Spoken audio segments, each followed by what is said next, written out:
Hey everybody, so I have a bit of a confession to make. So before I started building my PC that I have in the back here and my new PC that I just put up on the channel, I had a laptop. It was a very nice laptop.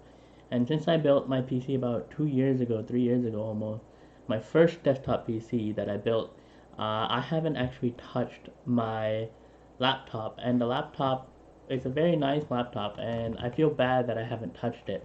And it is a MSI GT70 Dragon Edition 2. Apparently, the 2 is important. So I haven't touched it, and so this is basically going to be a after 10 years review. Does it still work? How are the temperatures? Because I'm apparently a temperature snob now, and I know the sound is going to be horrendous because I remember why I switched out of this.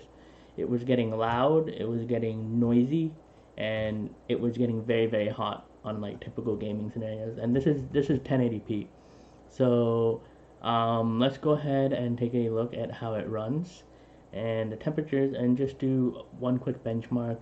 And then what I'm going to do is I'm actually going to try and repaste the thermal paste, which is why you see some, yeah, that's why you see some tools over there to do that. I have some extra thermal paste. So we'll see if it works out, and whether we can drop the temperatures when we do the before benchmarks and the after benchmark. So let's go ahead and look at the PC now. So I already have my PC all set up, ready to get started. Unfortunately, it does not start unless I take the battery out. So that's what I did. Yes, these were one of those computers that you could actually take the battery out without opening up your computer, and it's just connected to the Ethernet. So let's go ahead and open it up. Ugh, it was still pretty heavy. So as you can see, I've decorated it with my childhood self. It's still a beautiful looking computer. We'll go ahead and power it on and see if it still works. Oh, it powers on. And the load time, let's see how the load time is. Not bad. There you go. Could not verify my credentials, huh? Oh yeah. This doesn't work. So let's go ahead and get a mouse going with this real quick.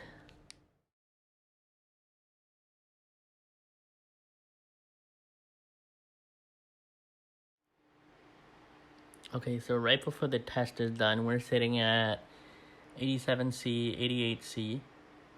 We're on the last couple of tiles, and our score actually went up from last time.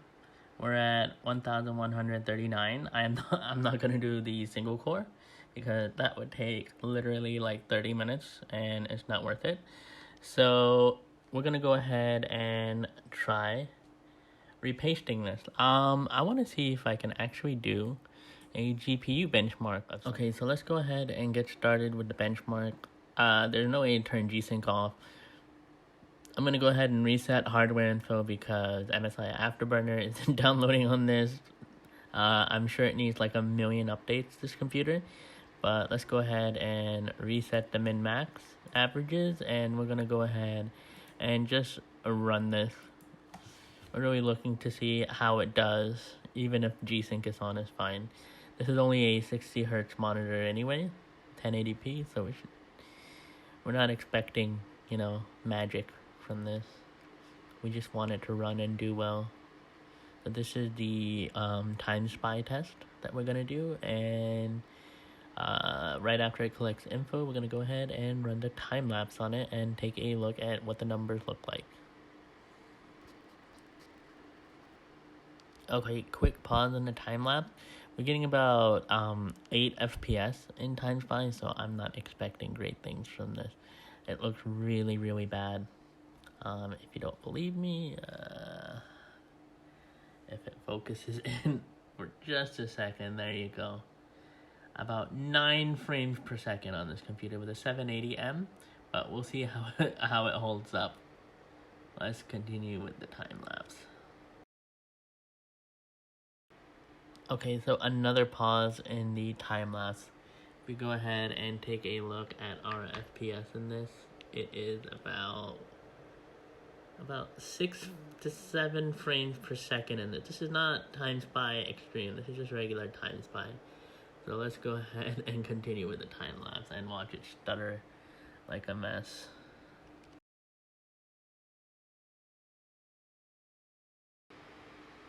Okay, so legitimately, this test took like, so we're at 6 minutes recording. It took 5 minutes to run a 3-minute test.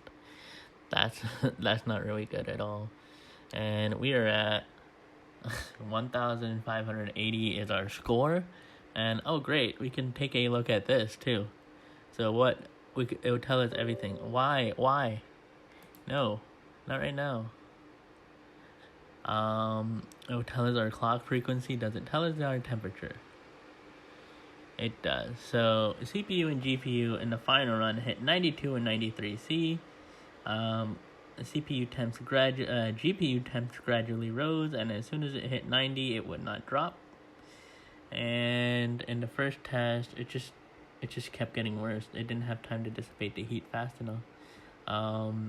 GPU load it looks like it didn't throttle until it hit like that point, maybe 99%. I don't know, this is not good. It did look like it throttled at the end. It basically hit 1%. So in terms of what this logged, CPU hit 99C max. It's currently sitting at 80 after the test is done, 90. It's still trying to dissipate the heat. In terms of the GPU,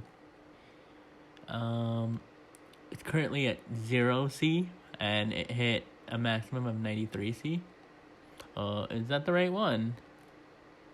Just might be. And we hit clocks of 850 megahertz for the GPU clock, and the memory is 1250. And maximum power was about 96.058 watts.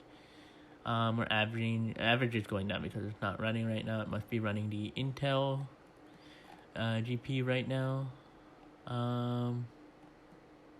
So in terms of the Intel Core performance limit reason, basically thermal event, yes. Electrical design max, yes. Package level for both of those, for all the packages basically. Max voltage, yes, we hit it. But we're not hitting, right now. We're hitting the max turbo limit and max turbo attenuation. Anyway, I'm going to start doing updates on this computer, and then I'll repaste it, which I'll do a time-lapse on, and show you guys and clean up everything. And hopefully we can hit better temperatures than 50 to 60C on the desktop, and basically maxing out at 98C. So let's take a look at that. Let me start the updates, and I'll get back to you in the repasting time-lapse. Okay, so we basically installed a bunch of updates.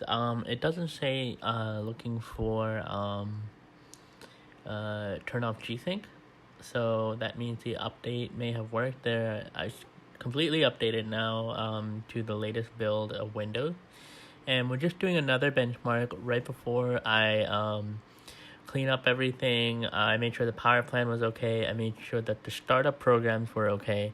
The only thing that I haven't done is clean out the inside of the system and repaste it. So this is one final benchmark of 3D Mark time spy before we do that, just to see how the optimizations went. I believe we were at 1583 before. I removed a bunch of unnecessary apps that we weren't really using. Basically, in all truthfulness, you could basically wipe this whole computer, because I haven't been using it for 3 or 4 years, which probably means I don't need anything from it. But definitely gonna need to take a more thorough look at everything, just to be sure. But we're gonna let this test finish up. There's about a minute left on it, and then we'll take a look at the score. So far, it does look a little bit better. We are still hitting thermal limits, but I am noticing it different. We're actually about the same as where we were last time. Temperature wise, alright, let's compare the results. I don't remember if it saved my other results. System. Okay. So we're just a little bit better than an office laptop, but way worse than a gaming laptop, which is understandable. It basically doesn't. Origin, no, I don't know why it insists on doing this now. So let's go ahead and compare my results. Time measurement not available. So we gained 15 points, which is basically completely negligible. If we compare it to my other system, we're like more than 10 times better. This is not unknown, by the way. It's this is the actual system. It just, I guess it no longer recognizes it since I updated it. But okay, we'll go with that. There was a actual little, please note benchmark results submitted earlier are no longer eligible for 3D Mark Hall of Fame. Alright, that's fine. I just wanted to see. But now we know. It doesn't know anything about our system. So let's go ahead and start the repasting process. Oh yes, before I do that, let's take a look at what hardware info actually came up with. We are sitting at 67 right now. I'm going to go ahead and close this out and close out as many of the apps as possible and see where we're at temperature-wise. Temperature-wise, we're at 64°C, which is really, really high. Minimum, it went to 59, which is also really bad. And obviously, we hit our thermal limit. You can see up here, we did thermal throttle. Not good. And for the GPU, which is GPU NVIDIA, I don't think we thermal throttled. Performance limit is what? Utilization, yes. Power, we didn't reach a power limit. We didn't hit a thermal limit, which is good. So that means the temperature of the GPU is fine, but that's still 93°C on a 780M. So the max is 1248 where it boosted to. It's not showing me an average for some reason, but that's all right. So we're gonna, this must be the average, but it's off now, so it's dropping rapidly. So let's go ahead and repaste it and see how these temperatures fare. Basically, CPU completely thermal throttles, GPU does not. So I started by taking out the 7 screws that were in the back. There was also a void if removed sticker. Unfortunately, the screwdriver I was using, the magnetism, was like not working on it. So I had one screw to basically unscrew all the screws and another screw to take everything out. So here is how the inside of the system looks. You can see that there are a couple heat pipes that cover both the CPU and the GPU and a single exhaust fan.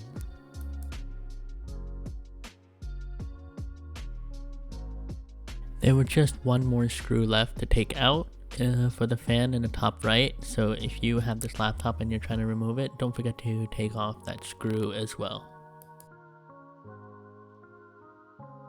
So this is what the exhaust fan looks like. It was a bit dusty inside along all those fins, so I went ahead and cleaned it out.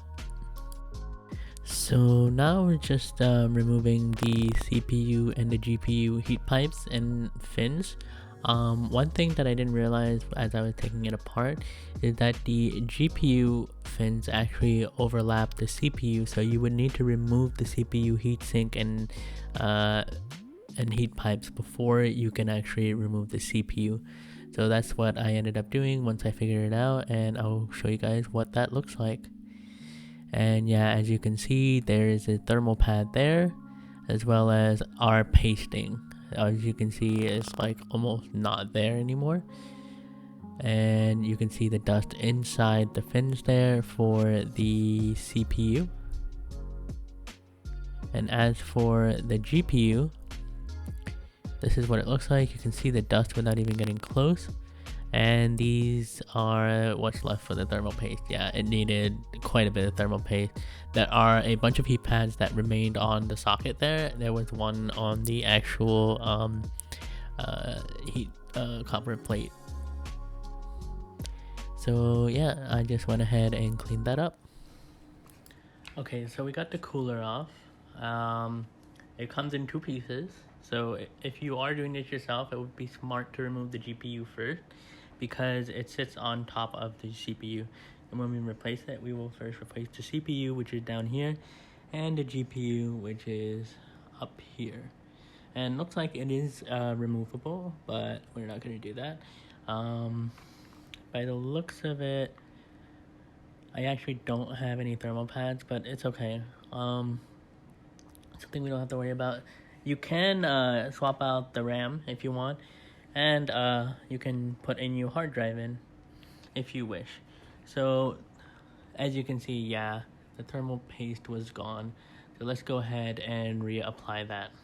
So now I'm just using some isopropyl alcohol to quickly wipe off the old thermal paste on the die and the actual blocks as well. As you can see, it came off on the heatsinks very nicely. So for the thermal paste, we're using some leftover NTH1 from Noctua from the NHD15 that I got a couple years back. And we're just gonna apply a very liberal amount onto the die and then replace the heat sinks on the appropriate location. We're gonna screw the fan back in and then replace the cover on top. It took me a couple tries to get the orientation correct because the way the clips were, but it was simple. It basically screwed right down on when I figured it out. Okay, so that was a little bit more nerve-wracking than I thought it would be, but we managed to do it. And let's go ahead and take a look at how the thermals look now. Okay, so we're gonna start it, see if there's any difference. We have our mouse connected. It did power on. Bright MSI.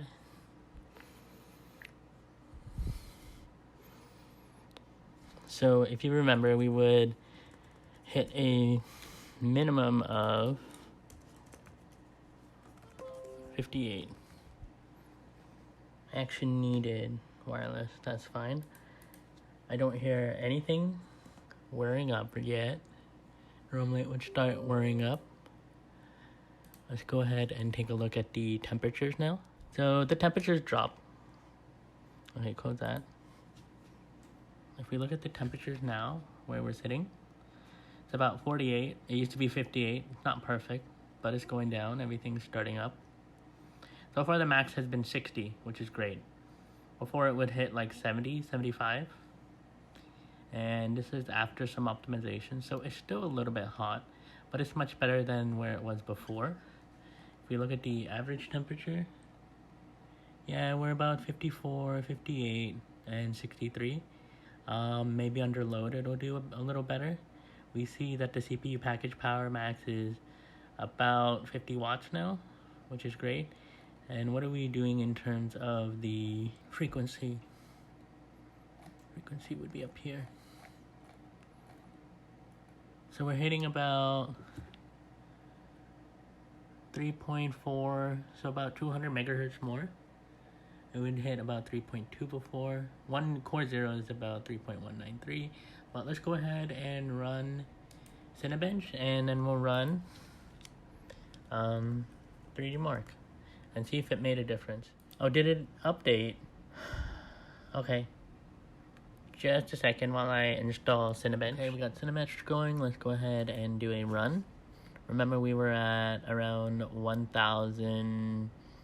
Well, we were below the 5700 MQ, which is right here. We were below 1,139. And let's go ahead and take a quick peek at the temperatures. Temperatures are sitting at, about 83 right now. Before it would immediately hit 99, so that helped out a ton. It's not boosted like it doesn't sound like a jet engine anymore. And now our frequency is 2.65, about the same as it was before, but I'm expecting a much better score. We might even beat the 5700 MQ. So let's go ahead and wait on the scores.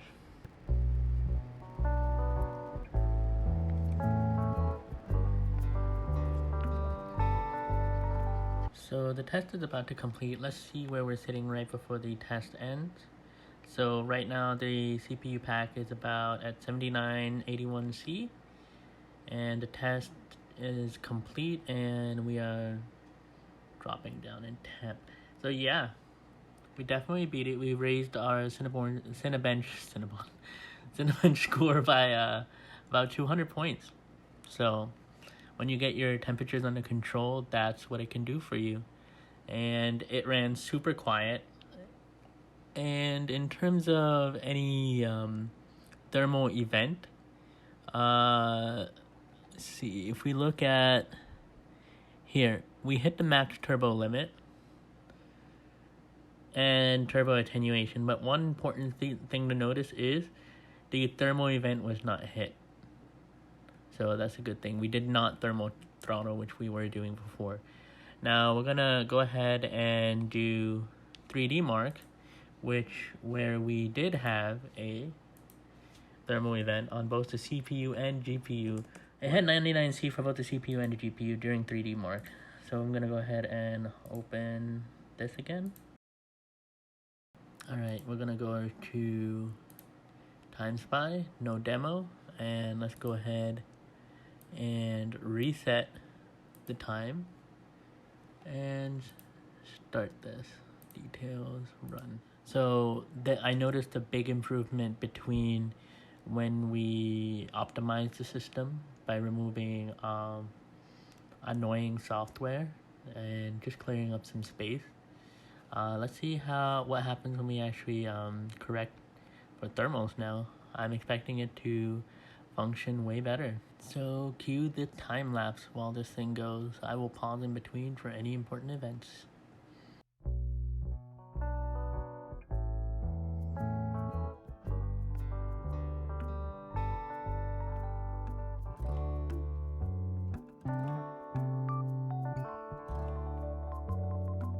And the verdict says we should expect something a little bit better. 1598, not much, but let's go ahead and compare the results. Again, it's not going to tell us our information, but we're going to go ahead and compare it anyway. Result detail. No, geez, why do you keep doing that? Detailed score. So let's go to my results. We got about the same, interestingly, with the update. How's temperatures for it? The temperature CPU, we did hit, I believe we did hit a thermal limit, which is, let me just make sure, we're at 93C. Nope, we did not hit a thermal event, which is good. GPU wise, let's see how we did before we hit 99 with the GPU as well. GPU, wow, we hit only 78C with the GPU, which is amazing compared to 99 from before. So it's a big difference. So let's go ahead and do a post analysis and see where we're sitting at. So what is the final verdict for the MSI laptop from 10 years ago after being an awful owner? Go ahead and unplug those before I break them. Yep. The verdict from 10 years ago, this PC, this laptop, what's the verdict on it? Well, I think in terms of temperatures, it's much better in terms of hitting a max. It still has a relatively higher idle temperature compared to what I have, but it's a laptop at the end of the day, and it's 10 years old. So the way it performed, it didn't really increase in benchmarks, but the temperatures were in check and I was no longer thermal throttling. And you guys saw for yourself the cracking on the thermal paste. It was basically like it had no thermal paste left when you took a look at the internals. And it's nice to know that it is serviceable. You can change the RAM if you want. There's plenty of RAM in this. I don't think you'd want to because it's such an old system, but the option is there if you're interested. And, you know, maybe I could sell it. Who knows? I do have one more laptop that's even older than this one that I had even before this. So maybe I will service that one and see how that one goes. that one's about 15 years old. So I hope you guys enjoyed that. If you want to see that, please let me know. I hope you guys have a good one. Take care.